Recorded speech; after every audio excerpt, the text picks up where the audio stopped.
எல்லாருக்கும் வணக்கம். சாரி லேட்டாக வந்ததுக்கு.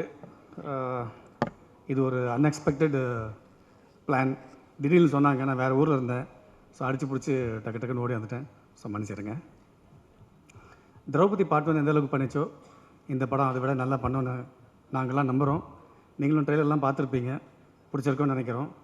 ஸோ எப்போ படம் ரிலீஸ் ஆகுதோ அப்போ பாருங்கள். பிடிச்சிருந்தா சப்போர்ட் பண்ணுங்கள். எங்கள் க்ரூவை நம்பி வந்த இந்த படத்தில் வந்திருக்க எல்லாருக்குமே என்னோடய நன்றி, ப்ரொடியூசர் உள்பட. ஸோ மற்றெல்லாம் மோகன் பேசுவாப்பில். தேங்க்யூ. எல்லாருக்கும் வணக்கம். பத்திரிகை ஊடக நண்பர்கள் எல்லாருக்கும் என்னுடைய வணக்கம். அண்ட் இது எப்படி ஸ்டார்ட் பண்ணுறதுன்னு எனக்கு தெரியல. என்னென்னா, எனக்கு இப்படி இந்த படத்தில் நடிக்கிறதுக்கான ஒரு ஆப்பர்ச்சுனிட்டி கொடுத்ததுக்கு மோகன்ஜி அவர்களுக்கும் எங்கள் தயாரிப்பாளர் சக்கரவர்த்தி சார் அவர்களுக்கும் என்னுடைய மனமார்ந்த நன்றி சார். இதில் ஒரு முக்கியமான விஷயம் என்னென்னா, மோகன்ஜி ஸ்டார்ட் பண்ணும்போது எப்படி ஸ்டார்ட் பண்ணார்னா, முகலாய ஆக்கிரமிப்பை பற்றி உங்களுக்கு என்ன தெரியும் அப்படின்னாரு. என்னடா வரலாறுக்கு போயிட்டார் ஸ்ட்ரெயிட்டாக, எப்படி இது என்ன எனக்கு நம்ம கார்ட்டூனிஸ்ட் மதன் சார் எழுதின வந்தார்கள் வென்றார்களை படிச்சுட்டு, ஸோ அது தெரிஞ்ச மாதிரி நான் அதுலேருந்து கொஞ்சம் ரீகலெக்ட் பண்ணி, என்ன அவங்க வந்தபோது நிறையா அட்ராசிட்டி நடந்தது. அதில் ரொம்ப பாதிக்கப்பட்டவர்கள் வடக்கும் கிழக்கும் மேற்கும் தான் பாதிக்கப்பட்டாங்கன்னு, இல்லை தென்னகமும் பாதிக்கப்பட்டதுன்னு சொல்லிட்டு அதில் ஒரு சின்ன சாம்பிள் ஒன்று சொல்கிறேன்னு சொல்லிட்டு தான் இந்த கதையை சொன்னார் வல்லாள மகாராஜா. அதை கேட்கும்போது எனக்கு பெரிய ஷாக்கிங்காக இருந்தது. இப்படிலாம் நம்ம ஊரில் நடந்திருக்கு, இந்த வரலாறை நம்ம இதுக்கு முன்னாடி படிக்கலையே. என்னுடைய அந்த வரலாற்றை தெரிஞ்சுக்கிறதுக்கான எனக்கு ஒரு ஆப்பர்ச்சுனிட்டி கிடைக்கலன்னு எனக்கு வருத்தமாக இருந்தது. அண்ட் அந்த ஸ்கிரிப்டை கொடுத்தாங்க என்கிட்ட, இதுதான் இந்த படத்தோட ஸ்கிரிப்டு, இதை நீங்கள் படிங்க அப்படின்னாரு. அதுக்கு முன்னாடி அவர் இப்போது நம்ம எழுத்தாளர் ஐயா சொன்னாங்கல்ல, இதை மாதிரி சில சில சில விஷயங்களை என்கிட்ட சொல்லிவிட்டு இந்த ஸ்கிரிப்டை இப்போ படிங்க சார் என்கிட்ட சொன்னாங்க. ரொம்ப ஆச்சரியமாக இருந்தது. எடுத்தோடனே அவங்க மேடம் எழுதியிருந்தாங்க, இந்த மாதிரி தென்னாடு பத்மா மேடம் பத்மா சந்திரசேகர் மேடம் எழுதினாங்க. தென்னாடுடைய சிவனே போற்றி, எந்நாட்டவர்க்கும் இறைவா போற்றி, அருணாச்சலனே போற்றி, ஆரூர் அமர்ந்த எமது அரசே போற்றின்னு எழுதினாங்க. இது எனக்கு பெரிய ஆச்சரியமாக வந்து, என்ன இப்படிலாம் இருக்குது அப்படின்னு சொல்லிட்டு, இதுக்கப்புறம் வேறு மாதிரி தமிழ் நம்ம பேசணும்னு பார்த்தா, ஆனால் ரொம்ப அழகாக எழுதியிருந்தாங்க. Hats off to ma'am. அது ரொம்ப பிரமாதமாக பண்ணியிருந்தாங்க. அது படிக்கும்போதே அந்த ஸ்கிரிப்டை படிக்கும்போதே நம்மளுக்குள்ள ஒரு வைப் ஒன்று உருவாச்சு. அதுக்கப்புறம் நான் ஒவ்வொருத்தரும் இப்போ ஆக்சுவலி பேசிக்கலாக நான் எல்லாமே ஐயா சொல்லிட்டாங்க, எழுத்தாளர் ஐயா. பட் இருந்தாலும் நான் டைம் வேஸ்ட் பண்ண விரும்பல. But I want to congratulate my team. நம்ம ஃபிலிப் இருக்கார்ல, பிரமாதமான ஒரு சினிமாட்டோகிராஃபர். ஆளை கூட்டு வந்துட்டீங்களா, நல்லா விசில் அடிக்கிறாங்க உங்கள் பேரை சொன்னோன்னா. ரொம்ப அருமையாக பண்ணியிருந்தீங்க. ரொம்ப ரொம்ப அதாவது அந்த கன்ஸ்ட்ரெயின் தெரிஞ்சுது எனக்கு. ரொம்ப கஷ்டமான ஒரு சுச்சுவேஷன்லாம் ஒரு கேமரா எடுத்துக்கிட்டு பண்ண ஒரு விஷயம் என்னால் மறக்கவே முடியாது. அண்ட் தான் இந்த டைமில் அது ஒரு 31 நாளில் ஒரு படத்தை இப்படி ஒரு படத்தை முடிக்கிறதுங்கிறது ஒரு சாதாரண விஷயமே இல்லை. இதுக்கு மிகப்பெரிய உழைப்பு ரைட் ஃப்ரம் மோகன்ஜி, எங்கள் ஆர்ட் டைரக்டராக இருக்கட்டும். அப்புறம் முக்கியமாக நான் சொன்னால் ஜிப்ரான் சார். இப்போ ரீசெண்டாக ஒரு 2-3-4-5 வருஷமாகவே மெலடிங்கிற ஒரு விஷயம் தமிழ் சினிமாவில் ரொம்ப நாள் ஆக்கிரமிச்சது. ஆனால் இப்போ அது இல்லாமல் இருந்தது. அதை திருப்பி நீங்கள் ஸ்டார்ட் பண்ணி விட்டீங்க சார். Thank you sir. எம்கோனை பாடல் ரொம்ப அருமையான ஒரு பாடல். அப்புறம் எங்கள் ஆர்ட் டைரக்டரை பற்றி சொல்லணும். அந்த மனுஷனோட உழைப்பு என்னால் யோசிக்கவே முடியல. ஒரு சீக்வன்ஸில் ஒரு விஷயம் சொல்லியிருந்தாங்க.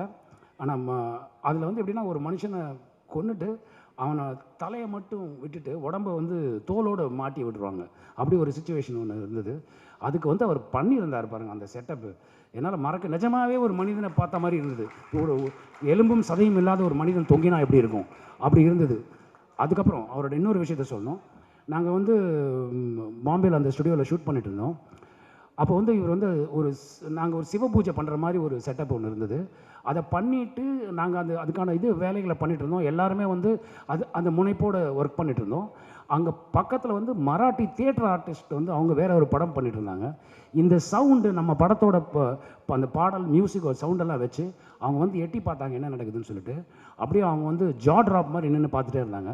அப்போ அவங்க நேராக டைரக்டர் மோகன்ஜி சார்ட்ட ஹிந்தியில் கேட்டாங்க, மோகன்ஜி என்ன எதுங்க அண்ணா ஏதோ சொல்கிறாங்க என்னன்னு கேளுங்கன்ட்டாங்க. அப்புறம் அது இவ்வளோ நேர்த்தியாக எவ்வளோ நல்லா பண்ணியிருக்கீங்களா எப்படின்னா அவரை இன்ட்ரடியூஸ் பண்ணி சொன்னதுக்கப்புறம் அவங்க போகும்போது பார்த்துட்டு ஷூட்டை வேடிக்கை பார்த்துட்டு போகும்போது எங்கேருந்தோ ஒரு கிருஷ்ணர் சிலையும் சிவாஜி மகாராஜா சிலையும் கிஃப்டாக கொடுத்துட்டு போனாங்க இந்த டீமுக்கு. அதனால் மறக்கவே முடியாது. அண்ட் அதுக்கப்புறம் பாம்பேயில் அங்கே சப்போர்ட்டிங் பண்ண ஜூனியர் ஆர்டிஸ்ட் இருக்காங்கல்ல, எல்லாருமே மராட்டி தியேட்டர் மக்கள். அவங்க இந்த நேர்த்தியும் இந்த சவுண்டும் இந்த சிவனுக்காக இவங்க இப்படி பண்ணுற இப்படி ஒரு படம் எடுக்கிறாங்க அப்படின்னு ஒன்று தெரிஞ்சுக்கிட்டு அவங்களோட டெடிக்கேஷன். எப்போவுமே மோகன்ஜி காலையில் ஒரு 7-8 மணிக்கு ஆரம்பித்தார்னா சாலிடாக நைட்டு 2 வரைக்கும் போவார். அப்படி இருந்தும் அந்த பெயின்லாம் எதையுமே அந்த கஷ்டத்தை அந்த கஷ்டத்தை கஷ்டமாகவே தெரிஞ்சுக்காமல் எல்லாருமே அந்த மாதிரி ஒர்க் பண்ணாங்க. நிஜமாகவே அவங்களுக்கு வந்து ரொம்ப தேங்க்ஸ் சொல்லணும். அப்புறம் எடிட்டர் சார் எக்ஸ்ட்ரானரியாக இருந்தது சார் உங்களுடைய ஒர்க்கு. அது நான் இப்போ ட்ரைலரில் பார்த்தேன். படமாக டப் பண்ணும்போது அந்த என்னுடைய போர்ஷன் மட்டும் பார்த்தேன். படமாக நான் இனிமேல் தான் பார்க்க போகிறேன். So great work. அண்ட் வேறு யாரும் சொல்லணும் நம்ம சொல்கிறேன். அப்புறம் மோகன்ஜி சார், அவர் இந்த கதையை சொல்லி முடித்தோன்னே, என்ன மோகன்ஜி நம்ம வழக்கமாக பகாசுரன் அப்படி இப்படி இருந்துட்டோம், இது இப்போது இப்படி வரலாற்று சம்மந்தப்பட்ட படத்துக்கு போகிறோம், இதுக்கு பெரிய இன்ஃப்ராஸ்ட்ரக்சர் தேவைப்படும், பெரிய ஃபண்டு தேவைப்படும், அது என்ன பண்ண போகிறீங்கன்னா அப்போ தான் எங்கள் ப்ரொடியூசரை பற்றி சொன்னாங்க. அண்ட் முதல் படத்தை வந்து இப்படி ஒரு ப்ரொடக்ஷனை வந்து பண்ண முடியுங்கிறது நான் நினச்சே பார்க்கல. Hats off to you sir. அது இப்போ காசை தண்ணி செலவு பண்ணுற மாதிரி செலவு பண்ணுவாங்கன்னு சொல்லுவாங்களா, அந்த மாதிரி பண்ணார். அதுக்கு மோகன்ஜி போட்ட உழைப்பு, மோகன்ஜி மட்டும் இல்லை, அவங்க மிஸ்ஸஸ், அவங்க டாக்டர் எல்லாருமே வந்து எல்லாருமே பார்ட் ஆஃப் திஸ் ஃபிலிம். அவ்வளோ நல்லா ஒர்க் பண்ணாங்க. அண்டு ரிச்சி அவர் வந்து என்னுடைய ரொம்ப நீண்ட கால நண்பர். முதல் படம் நாங்கள் 2 பேரும் தான் சேர்ந்து பண்ணோம். ஸோ என்னுடைய முதல் படம். அந்த நட்பை மறக்காமல் நாங்கள் இன்னும் ஒன்றா ட்ராவல் பண்ணிகிட்ருக்கோம்.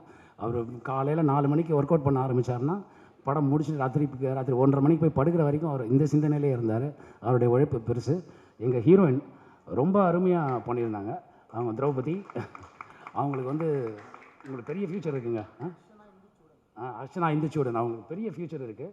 அப்புறம் எங்கள் படத்து வில்லன்கள் ஆக்சுவலாக பாருங்களேன், அவங்க அந்த கெட்டப்பில் இருக்கும்போது தான் வில்லனாக இருப்பாங்க. நேரில் பாருங்கள் எல்லாருமே ஹீரோஸ் மாதிரி இருக்காங்க. ரெண்டாவது அவர் நீங்கள் முறைப்படுத்தி தமிழில் பேசுனீங்க sir, great, that's really great. அது ரொம்ப நேரமாக பாராட்டப்பட வேண்டியது. நம்ம நண்பர்கள் பரணி, எங்கள் ஐயா வேலராமூர்த்தி அண்ணன், அவரோட முதல் படம் நான் தான் எங்கூட தான் பண்ணாங்க. அது என்னால் மறக்கவே முடியாது. அண்ட் மிலிட்ரி ராஜநாராயணன் மாதிரியே இருந்தார். அவர் இந்த வயசில் அவரோட ஒரு மனித இரும்பை பார்த்தீங்கன்னா அது அவர் தான், அப்படி இருப்பார். பிரமாதமாக இருந்தது. ஒவ்வொரு நண்பர்கள் கூட ஒர்க் பண்ணுவாங்க. மேம் இவங்க சர்மா மேம், தேவயானி சர்மா, ரொம்ப அருமையாக பண்ணியிருந்தீங்க. Extraordinary work by you, thank you. நான் பார்த்த போர்ஷன்ஸ் பார்த்தா ரொம்ப நல்லா இருந்தது. அண்ட் என்டையர் டீமுக்கு என்னுடைய வாழ்த்துக்கள். அண்ட் இந்த படத்தை வந்து ஆக்சுவலாக வரலாற்று முக்கியங்க. இந்த வரலாறு தெரியணும். நமக்கு தெரிஞ்சது எல்லாமே வந்து வட இந்திய வரலாறு நமக்கு நிறையா தெரியுது, ஆனால் தென்னிந்தியாவோட வரலாறு தெரிய மாட்டேங்குது. அந்த வரலாறுலாம் தெரிய வைக்கிற மாதிரி இந்த மாதிரியான கதைகள் வரதை எல்லோரும் அப்ரிஷியேட் பண்ணுங்கள். அதுக்கு உங்களோட எல்லா சப்போர்ட்டும் பண்ணுங்கள். Thank you so much. Thank you so much sir. ஒரு விஷயம் சொல்லி ஆகணும், நீங்கள் எந்த ஒரு கதாபாத்திரம் பண்ணாலும் அதற்கான உருவம் கொடுத்துருவீங்க. ஸோ 3ஆம் வீர வல்லாளர் அப்படின்ற கதாபாத்திரம் இதுக்கப்புறம் எங்கள் மைண்டில் வந்ததுன்னா கண்டிப்பாக உங்களோட முகம் தான் ஃபஸ்ட்டு ஞாபகம் வரும்னு நினைக்கிறேன். இதில் ஒரு முக்கியமான விஷயம்னா, வல்லாள மகாராஜா வாழ்ந்த காலத்தில் நம்ம வாழல, பட் அவ்வளோ பெரிய சிவபக்தர். அவர் செஞ்சதெல்லாம் கேட்டு பார்க்கும்போது மிகப்பெரிய ஒரு விஷயமாப்பட்டது. அவர் மாதிரி நடிக்கிறதுக்கு எனக்கு ஒரு வாய்ப்பு கிடச்சிது. எல்லாம் வல்ல இறைவனுக்கு நன்றி. வாய்ப்பு கொடுத்த மோகன்ஜிக்கு நன்றி. நேதாஜி ப்ரொடக்ஷன்ஸ், சோலை சக்கரவர்த்தி, சண்முகரால் நல்லதே நடக்கட்டும். ஸோ இது புரியும்னு நினைக்கிறேன் சாருக்கு. ஸோ என்ன சொல்கிறதுனே தெரியல. இது எல்லோரும் ஒரே மாதிரி பார்த்துக்கிட்டு இருந்திருப்பாங்க, பரணினா இப்படி தான் அப்படின்னு. ஸோ அதை வந்து ஒரு மாற்றி வேறு மாதிரி ஒரு ஜேர்னரில் என்னை காமிச்சிருக்காப்புல மோகன்ஜி.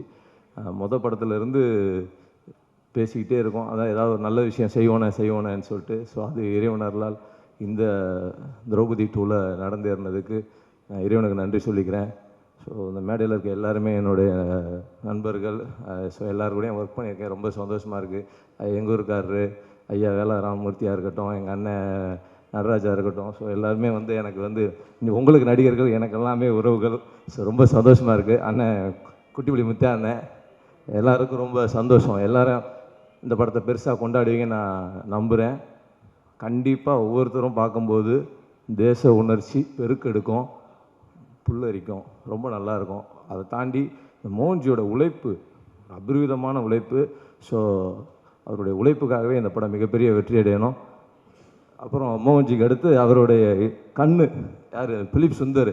எல்லாரும் ஆர்டிஸ்ட் வந்தால் கைத்தட்டுவாங்க, கேமராமேன் வந்தால் கைத்தட்டுவாங்க. ஏன்னா பார்த்துங்க, அந்தளவுக்கு வந்து ஒரு பெரிய உழைப்பாளி.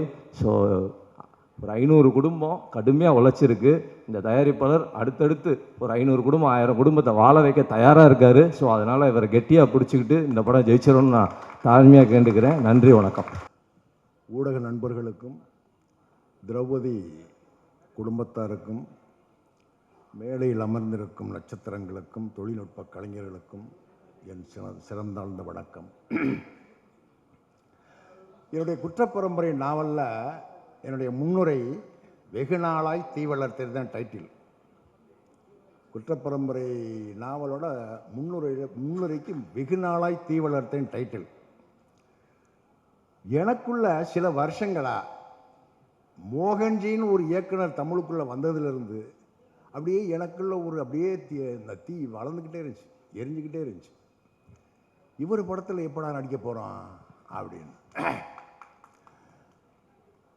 வந்துச்சு ஒரு வாய்ப்பு. ருத்ரதாண்டவம் வந்து எல்லாம் போகிறோம். தேனியில் ஒரு பெரிய செட்டு, நான் ஒரு யுத்தக்கலை வல்லுநராக வர்றது. அந்த பகுதியில் இருக்கிற எல்லா வாலிபர்களுக்கும் இளைஞர்களுக்கும் வந்து யுத்த கலைகளை சொல்லிக் கொடுக்குற ஒரு ஆசிரியர் நான். அப்படி ஒரு பெரிய கேரக்டர். என்னென்னா வரும் வரும் வரும் அழைப்பு வரும் வரும் வெயிட் பண்ணால் வரவே இல்லை. என்ன காரணம்னா கொரோனா டைம். இவ்வளோ பேரையும் அத்தனை ஆர்டிஸ்ட்டுகளையும் கொண்டாந்து தேனியில் அவ்வளோ பெரிய செட்டை போட்டு 200-300 ஆட்களை இறக்க அனுமதி இல்லை. அந்த படம் நான் பண்ண முடியாமல் போச்சு. அந்த தீ அப்படி வளர்ந்துக்கிட்டே இருக்கு. திடீர்னு ஒரு ஃபோன் வந்தது. முருகன் பண்ணார், மேனேஜர் முருகன் பண்ணார். ஆஹா அப்படின்னு அந்த தீயின் நாவுகளுக்கு கிடைத்த இந்த இறையை சுழட்டி சாப்பிட்டேன். என்ன பாம்பேயில் 2 நாள் தான் நான் பண்ணியிருக்கேன். ராஜநாராயண சம்புவராயர்னு ஒரு கேரக்டரு. நான் சினிமாவுக்கு நடிக்க வந்து ஒரு 13 வருஷம் ஆகுது. இத்தனை ஆண்டுகளில் நான் பண்ணுற முதல் சரித்திர படம் இது. முதல் சரித்திர படம் அது மோகன்ஜியோட படம். போனால் பாம்பேக்கு போனால் பார்த்தா, அதாவது வீரம் இருக்கு இல்லையா, வீரம் வந்து ஒரு மனுஷன்ட்ட இந்த காலத்தில் இப்போ ஒரு 5 நிமிஷம் இருக்கும். 5 நிமிஷம் இருக்கிறதே பெருசு. 1 மணி நேரம் இருக்கும், ஒரு நாள் இருக்கும். ஏன்னா ஒரு மனுஷனுடைய முழு வாழ்க்கையும் முழு அத்தனை கணங்களும் ஒரு வீரனாவே வீரத்தோட வாழ்றதுக்கு பத்தியா, அது வந்து மோகன்ஜியால தான் முடியும். அந்த முகத்தை பாருங்க, சிரிக்குதில்லை, கோவப்படுதில்லை, எந்த உணர்ச்சியும் வெளிக்காட்டுதில்லை. அப்படியே என்ன தாகம், எவ்வளவு தேடல், என்ன உழைப்பு. அவர் எதை சொல்றது? அவருடைய உழைப்பை சொல்றதா? இன்னொன்று, அது இன்னைக்கு தகிச்சுக்கிட்டு இருக்கு தமிழ்நாடு. இந்திய கண்டமே வந்து தகிச்சுக்கிட்டு இருக்கிற, அரசியல் தகிச்சுக்கிட்டு இருக்கிற ஒரு நேரம். இப்படிப்பட்ட ஒரு நேரத்தில் என்ன துணிச்சல் இருந்தா, எவ்வளவு தைரியம் இருந்தா இப்படி ஒரு படத்தை, இப்படி ஒரு வரலாற்று படத்தை, ஒரு சரித்திர வரலாற்றை படமாக எடுத்து, என்ன துணிச்சல அத்தனையும் வந்த அவர் படம் இயக்குனராக சினிமாவுக்குள்ள வந்ததுலேருந்து எத்தனை அம்புகள், எத்தனை குண்டுகள் நெஞ்சில், எத்தனை பீரங்கி தாக்குதல்கள், எல்லாத்தையும் தூக்கி எரிஞ்சு. அப்போ கூட நோகவும் இல்லை, கோவப்படவும் இல்லை. ஆச்சரியமாக இருந்த அவர் பார்க்க. அப்படிப்பட்ட ஒரு இன்னும் என்னென்னா, சும்மா எல்லாரும் சரித்திர படம் கை வச்சிட முடியாது. எல்லாரும் சரித்திர படம் கை வச்சிட முடியாது. எனக்கு ஒரு ஆசை இருக்கத்தான் செய்யுது. நான் பிறந்த ராமநாதபுரத்து சேதுபதி சமஸ்தானத்தை பற்றி ஒரு பெரிய ஒரு வரலாற்று சரித்திர படத்தை எழுதணும்னு எழுதவே தயங்கிட்டு இருக்கிற போது ஒரு வந்து எடுக்கிறாரு பாருங்க. அதுவும் எழுத்தாளர் 6 அண்ணல் இருக்கார் இல்லையா, அவர் எனக்கு 30 வருஷம் நண்பர். அவருடைய பல வருட ஆய்வுக்கு பின்னாடி இதை தேடுறாரு. வீர வல்லாள தேவ சம்புவராயர் அவருடைய வரலாற்றை அவர் எழுதுறாரு. அது இவர் கைக்கு வருது. அண்ணல் சொன்னார், எத்தனையோ பேர் இந்த இவர்கிட்ட வந்து கேட்டு எத்தனையோ இயக்குநர்கள் போனாங்களாம், எடுக்கணும் ஆசையில் வந்தாங்களாம், பார்த்தாங்களாம், போயிட்டாங்களாம்.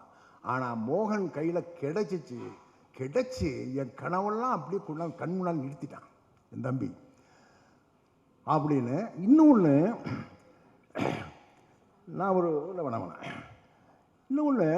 நான் ஒரு ரைட்டராக இருக்கிறனால எந்த படத்துக்கு போனது இந்த டயலாக் பேப்பரை வந்தவுடனே என்னடா அப்படின்னு பார்ப்பேன். ஒரு பெட்டிஷன் இருக்கக்கூடாது, ஒரு மாதிரியா ஏதாவது நேரிடும். ஆனாலும் வெளியே சொல்ல மாட்டேன்.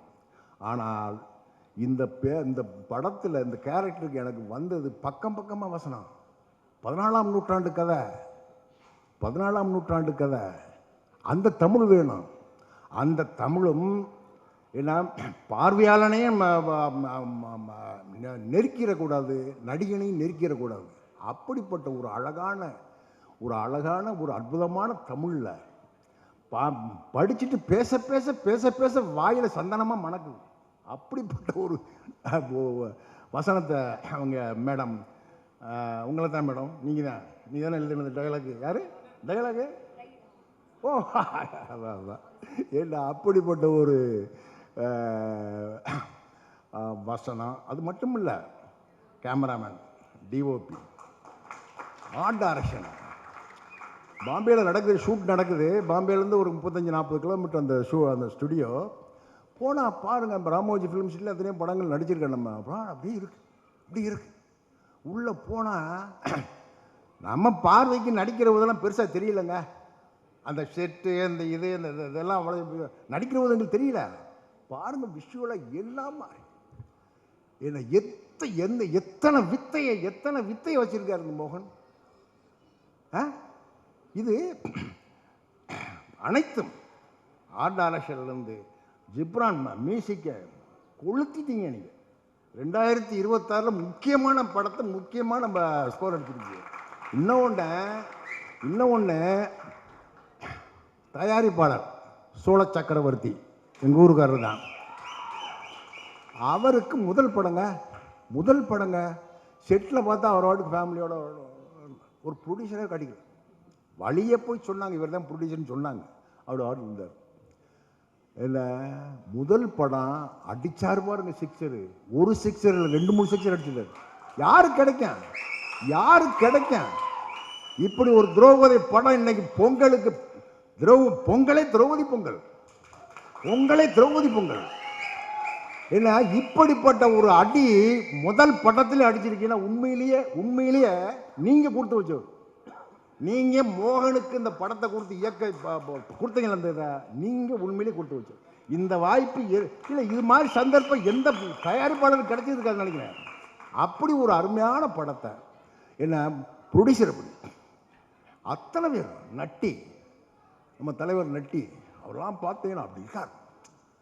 என்ன இது அங்கே அவங்க முகம் தெரியல, நடிக்கிறவங்க முகம் தெரியல. ரிச்சர்டை பார்த்தா ரிச்சர்டா எனக்கு தெரியல, நட்டியை பார்த்தா நட்டியா தெரியல, கூட நடிக்கிறவங்க யாருமே எனக்கு ஆளாக தெரியல. பூரா அந்தந்த கேரக்டர். ஏன்னா நம்ம கற்பனையில் 1000 இருக்குது. நம்ம ஒரு ரைட்டராக அந்த வரலாறுகளை, அந்த ராஜசபையை அப்படி கூட எத்தனையோ விஷயங்கள் நம்ம கற்பனை பண்ணுறாள். நான் நேராக பார்த்ததில்லை, பாம்பேயில் பார்த்தேன். அப்படி ஒரு அருமையான அற்புதமான படத்தை. இன்னொன்று, இன்னொரு முக்கியமான விஷயத்தை நான் இங்கே பதிவு பண்ணுறேன். இந்த திரௌபதி 2 திருவண்ணாமலையை தலைநகராக கொண்டு ஆண்ட பேரரசர் வீரவல்லாள தேவராயர் அப்படிங்கிற ஒரு பேரரசருடைய கதை, அவருடைய வரலாறு, சரித்திரம். இது ஆதாரம் இருக்குது. அண்ணல் வச்சிருக்காரு, கல்வெட்டுகள் சகலத்தையும் வச்சிருக்காரு. அவரை பற்றிய கதை. இதில் நான் முழு படத்தையும் பார்த்தேன். இதில் அந்த சாதி இந்த சாதி, அவர் இந்த சாதி, எந்த சாதி இங்கே வரல, ஒரு குழப்பமும் வேணாம். திருவண்ணாமலையை தலைநகராக கொண்டு 14ஆம் நூற்றாண்டில் ஆண்ட பேரரசர் வீரவல்லாள தேவராயர், இவரை பற்றி கதை. 1342 இறந்து வர கொண்டுட்டாங்க. மதுரை சுல்தான் கொன்றுறாரு அவரை. அவர் 1342 அவர் சாகுறாரு. அன்று அவருக்கு அந்த அந்த வீரவல்லாளருக்கு திதி கொடுத்தவ சிவபெருமான், யார்? அண்ணாமலையார். இன்றும் 800 வருஷமாக இந்த திதியை கொடுத்துக்கிட்டு இருக்காங்க. வேற போட்டிலெல்லாம் குழப்பிக்கிட்டே இருக்கணும், யாரும் குழப்ப வேணாம். இது முழுக்க திருவண்ணாமலையை தலைநகராக கொண்டு ஆண்ட பேரரசன் வீரவல்லாள தேவராயர், அவரை பற்றிய கதை இது. இந்த சரித்திரத்தை, இது ஆசை இருக்கலாம், எல்லாருக்கும் எல்லா எழுத்தாளனுக்கும் ஆசை இருக்கலாம். ஒன்று நான் சவாலாகவே சொல்கிறேன், எல்லாம் வந்துட்டு போங்க, அதை பற்றி நமக்கு பிரச்சனை இல்லை. தமிழில் இப்படி ஒரு வரலாற்று படம், தமிழ் திரையுலகம் தோன்றிய காலத்துலேருந்து பாருங்கள், ஒன்று காட்டுங்க பார்ப்போம். கற்பனை இருக்கும், கற்பனையாக இருக்கும், புனைவுகளாக இருக்கும், காதல் இருக்கும், என்னென்னமோ இருக்கும், அது வேறு விஷயம். வரலாற்றை இப்படி ஆணித்தரமாக இந்த தைரியம் வருமா? இந்த தைரியம் வருமா இன்னைக்கு இருக்கிற சூழல்ல? ஆனால் இன்னொன்று, யாருக்கு பின்னாடி ஒரு ஒளியில் மோகன், யாருக்கு பின்னாடி ஒளியில் அவர் நிற்கிறார், அப்படி அவ்வளவு அவருக்குள்ள இருக்குங்க. அப்படி ஒரு ஒரு பெரு ஞானம் இருக்கு அவருக்குள்ள. என்ன அவ்வளவு நிறைவான ஒரு ஆள் அவர். சகலத்தை தேடி வச்சிருக்கிறார். எந்த விஷயம் வந்தாலும் எல்லாத்துக்கும் பதில் இருக்கு அவர்கிட்ட, எல்லாத்துக்கும் பதில் இருக்கு. அவர் சமீபத்தில் ஒரு பேட்டியை பார்த்தேன் யூடியூப்பில். என்னென்னா, யாருக்கு நான் கெடுதல் நினச்சதில்லை, யாரும் கெட்டு போகணும்னு நினச்சதில்லை. ஏன்னா நான் ஏன் அப்படி நான் யாரையுமே நான் கெடுக்க நினச்சதில்லை, கெட்டு போக நினச்சதில்லை, யாரும் நான் பகையாளியும் இல்லைன்னு சொல்கிறார். அவருடைய பலமே தான், அவருடைய பலமே தான். மனுஷனுக்கு அவன் ஜோலியை பார்த்துட்டு அவன் திட்டமிடணும், அவன் முன்னேறி போகணும், அவன் இருக்கணும். அவனை நோண்டா அதை சொல்ல இதை சொல்ல, ஏன்னா அந்த மாதிரி இருக்கிறவன் முன்னேற முடியாது. இந்த மோகன் எடுத்த அடியெல்லாம் ஒவ்வொரு படமும் அடிச்சுட்டு வர்றாருன்னா காரணம் அவர் தன்னை அவ்வளவு தெளிவாக வச்சிருக்கார். யாருக்கு சார்வாகவும் இல்லை, யாரையும் சார்ந்தும் இல்லை, யாரையும் சாடவும் இல்லை. அவர் யாரையும் சாடலை, யாரையும் குறை சொல்லவும் இல்லை. அவருடைய வரலாறை அவர் எடுக்கிறார். அவருக்கு ஒரு வரலாறு இருக்கு, எடுக்கிறார். எல்லாருக்கும் ஒரு வரலாறு இருக்கு, எடு. அவரவர் வரலாறு எடுங்க, தேவைப்படுது. அதுதான் தேவை இன்னைக்கு. இந்த காதலும் ஃபைட்டு இதெல்லாம் சினிமாக்கு அதெல்லாம் தேவையில்லை மக்களுக்கு. இன்னைக்கு வரலாறுகளை எடு. தமிழ் வரலாறு, பண்பாடு, கலாச்சாரம் அழிஞ்சுக்கிட்டு வருது. இப்படிப்பட்ட சூழலில் இந்த வரலாறுகளை தமிழ் சினிமாக்காரன் முத்தையாளர்னு எல்லாத்தையும் சொல்கிறேன் இல்லை, அப்படி மோகன்ஜி ஒரு பெருந்தடம் போட்டு கொடுத்துருக்கிறாரு. மோகன்ஜி வாங்க, பொங்கலுக்கு வாங்க. தெக்கத்தி கதவுகளெல்லாம் திறந்துருக்கு, உங்களுக்காக தெக்கத்தி வீதிகளெல்லாம் திறந்துருக்கு. வாங்க. திரௌபதி 2 மிகப்பெரிய வெற்றி அடையும். இந்த படத்தில், இந்த திரைப்படத்தில் நானும் மோகனோடு இருக்கிறது எனக்கு ரொம்ப சந்தோஷம், ரொம்ப பெருமையாக இருக்குது. நன்றி, வணக்கம். எனக்கு ஃபர்ஸ்ட் மோகன்ஜியோட அந்த ஃபர்ஸ்ட் மீட்டிங் ஃபர்ஸ்ட் கால் பண்ண உடனே எனக்கு எனக்கு எப்படி இருக்க போகுது நான், பிகாஸ் அவரை பற்றி நம்ம மைண்டில் ஒன்று இருக்கும், பட் அது எல்லாமே அந்த ஃபர்ஸ்ட் மீட்டிங்கில் பிரேக் ஆச்சு. பிகாஸ் எனக்கு ஒரு படம் ட்ராவல் பண்ணும்பொழுது எனக்கு ஃபர்ஸ்ட் அந்த டேரக்டர் கூட, பிகாஸ் இட்ஸ் லைக் டைம் ரொம்ப வேல்யூ பண்ணுவேன். அந்த டேரக்டர் கூட நம்ம ட்ராவல் பண்ணும்பொழுது அந்த ட்ராவல் ரொம்ப ப்ளசண்ட்டாக இருக்கணும். அந்த ஒவ்வொரு ப்ராஜெக்ட் முடியும் பொழுதும் நம்ம நம்ம டைமை நம்ம கரெக்டாக யூஸ் பண்ணியிருக்கோம் அப்படின்னு நான் பார்ப்பேன். பட் மோகன்ஜி கிட்ட எனக்கு அந்த மாதிரி ஒரு எக்ஸ்பீரியன்ஸ் கொடுப்பாருன்னு நான் ஃபர்ஸ்ட் மீட்டிங்கில் நம்பினேன். பிகாஸ் அவர் ஆக்சுவலி பார்க்க வெளியில் எல்லோரும் நிறைய பேர் சொன்னாங்க. பட் ஆனால் ஆக்சுவலி அவருக்குள்ளே ஒரு பயங்கரமான ஒரு குழந்தை ஒன்று இருக்குது. அது சொன்னால் நம்பவே மாட்டாங்க யாரும். ஸோ அந்த எனக்கு ரொம்ப ப்ளசண்ட்டாக இருந்துச்சு அந்த ஜேர்னி. அண்ட் இன்னொரு விஷயம், ஒர்க்கில் ஒரு டேரக்டராக நம்ம நிறைய நேரம் டியூன்ஸ் நம்ம ஆப்ஷன்ஸ் கொடுப்போம், இல்லை ஒரு பாட்டு எப்படி இருக்கணும்னு நம்ம ஒரு ஜேர்னி வச்சுருப்போம். பட் இதில் எல்லாமே ஒரு ஆப்ஷன், எத்தனையோ 1-2 ஆப்ஷன்ஸ் கொடுத்தோன்னா அவர் பிக் பண்ணுறது ரொம்ப ஃபாஸ்ட்டாக பிக் பண்ணுவார். எந்த ஒரு கன்ஃபியூஷனும் இருக்கார். அந்த ஒரு கிளாரிட்டி அண்ட் அந்த கான்ஃபிடென்ஸ். அண்ட் ஃபர்ஸ்ட் ஸ்கிரிப்ட் சொன்ன உடனே எங்கே எடுத்துருவீங்களா அப்படின்னு கேட்டேன். ஸோ பட் இல்லை சார், அதெல்லாம் பண்ணிடலாம், நீங்கள் பாருங்கள், நான் எடுத்துகிட்டு வரேன் அப்படின்னாரு. அண்டு சரி ஓகே, அப்போ எப்போ ஷூட்டுக்கு போகிறோம், நான் இந்த டைம்குள்ளே ஒரு 30 டேஸ்க்குள்ளே நான் முடிச்சிருவேன் அப்படின்னாரு. நான் ஆக்சுவலி உண்மையிலே எனக்கு நம்பிக்கை இல்லை. ஏன்னா நம்ம அப்படி சொல்லுவாங்க, பட் போக போக ஒரு டிலே ஆகும் அப்படின்னு லேட் ஆகும்னு நினச்சேன். பட் கரெக்டாக ஒரு 31 டேஸ் கழித்து, சார் முடிச்சிட்டேன், நான் எடிட் பண்ண போகிறேன், உங்களுக்கு நான் ரஃப் கட் கொடுக்குறேன் அப்படின்னாரு. ஸோ அந்த கிளாரிட்டி அண்ட் என்ன வேணும், அதை எப்படி ப்ரெசென்ட் பண்ணுங்கிற அந்த விஷன் ஐ ரியலி அவர் பார்த்து ஒரு வியந்த ஒரு விஷயம். அண்ட் அதுதான் இப்போ கூட்டிகிட்டு வந்திருக்கு. நிறைய வகையில் எனக்கு இந்த ஃபில்ம் நியூவான ஒரு எக்ஸ்பீரியன்ஸ் கொடுத்துச்சு. And he was always supportive. And அவரோட நம்பிக்கை தான் என்னுடைய நம்பிக்கையும். அண்டு நான் பர்சனலி எனக்கு வந்து ஹிஸ்டாரிக்கல் அண்ட் பீரியட் ஃபில்ம் பண்ணோன்னு எல்லாத்துக்குமே ஒரு மியூசிக் கம்போசர் பண்ணுற எல்லாத்துக்குமே ரொம்ப ஒரு பேஷன் இருக்கும். அண்ட் அந்த ஒரு சான்ஸ் எனக்கு இதில் கிடச்சிது. அண்ட் சாங்ஸும் பிகாஸ் எனக்கு ஓவராலாக த்ரில்லர் அண்ட் ஆக்ஷன் பேஸ்ட் ஃபில்ம்ஸாகவே வந்துட்டு இருக்கும்போது எனக்கு இதில் ஒரு பயங்கரமான ஒரு 4 கைண்ட் ஆஃப் டிஃப்ரெண்ட் வெரைட்டிஸ் கொடுத்தாரு. அண்ட் எம்கோனி மாதிரி ஒரு மெலடி ஓகே பண்ணதுக்கு I thank him. And it was a nice journey எனக்கு. அண்டு முக்கியமான ஒரு பர்சன் நான் சொல்லணும், அது வந்து எங்கள் ப்ரொடியூசர். Again thank you sir.